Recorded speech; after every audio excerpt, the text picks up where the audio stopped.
Assalamualaikum warahmatullahi wabarakatuh. Perkenalkan, nama saya Mifta Tuli dari kelas A program studi S1 Akuntansi. Video ini saya buat dalam rangka untuk memenuhi ujian tengah semester untuk mata kuliah pengantar manajemen. Adapun NIM saya yaitu 21 090 150 104. Adapun materi yang akan saya bahas pada video ini yaitu mengenai tugas 4, lingkungan dan budaya organisasi. Langsung saja kita beralih ke soal yang pertama, yaitu bagaimana lingkungan organisasi dapat memengaruhi manajemen. Jawaban saya yaitu dalam lingkungan organisasi terdapat dua jenis lingkungan, yaitu lingkungan eksternal dan lingkungan internal. Lingkungan eksternal adalah segala sesuatu di luar batasan organisasi yang mungkin mempengaruhinya, yaitu yang berpengaruh langsung dan tidak langsung. Sedangkan lingkungan internal adalah faktor-faktor atau kondisi umum yang berada dalam satu organisasi yang termasuk di dalamnya adalah karyawan atau pegawai serta pimpinan dan manajer. Lanjut soal yang kedua, yaitu apa sajakah yang termasuk ke dalam lingkungan mikro dan perusahaan. Jawaban saya yang pertama, yang termasuk dalam lingkungan mikro perusahaan adalah yang pertama perusahaan, kedua pemasok, ketiga pesaing, keempat masyarakat. Lanjut soal yang ketiga, yaitu bagaimana faktor internasional dapat memengaruhi manajemen. Yang pertama itu faktor lingkungan genetik.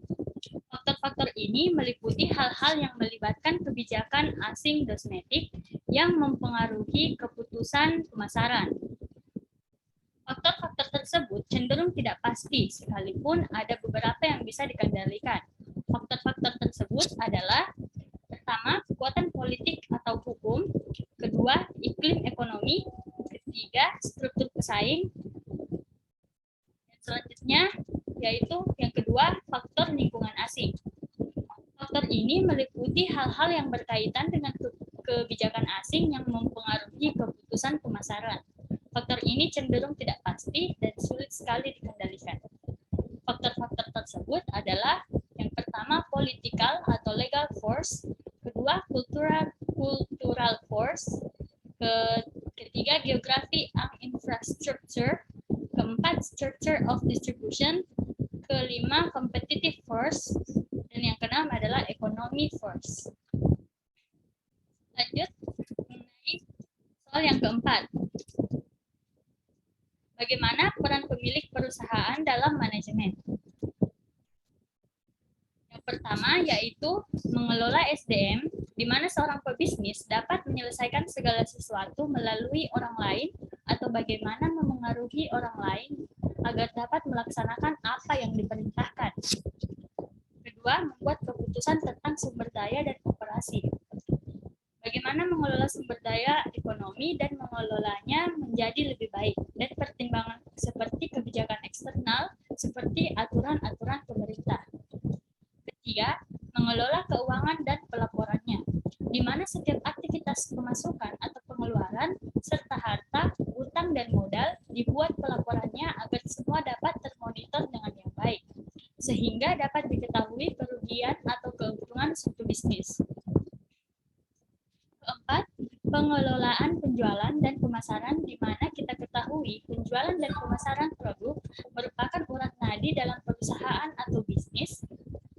Tanpa kesuksesan penjualan atau pemasaran, maka perusahaan tidak akan dapat mencapai tujuannya, yaitu laba. Kelima, mengarahkan bisnis ke depan. Melakukan perencanaan strategis yang merupakan piranti utama untuk pengelolaan aspek-aspek jangka panjang dalam bisnis dan cara peningkatan produktivitas, perbaikan kualitas, serta pengelolaan informasi. Lanjut kita soal yang kelima, yaitu apa yang dimaksud dengan budaya organisasi. Budaya organisasi adalah sebuah sistem makna bersama yang dianut oleh para anggota yang membedakan suatu organisasi dan organisasi-organisasi lainnya. Sistem makna bersama ini adalah sekumpulan karakteristik kunci yang dijunjung tinggi oleh organisasi. Nah, itu itulah tadi pembahasan saya mengenai tugas keempat. Jika ada kesalahan jawaban serta kesalahan ucapan, mohon dimaafkan. Wassalamualaikum warahmatullahi wabarakatuh.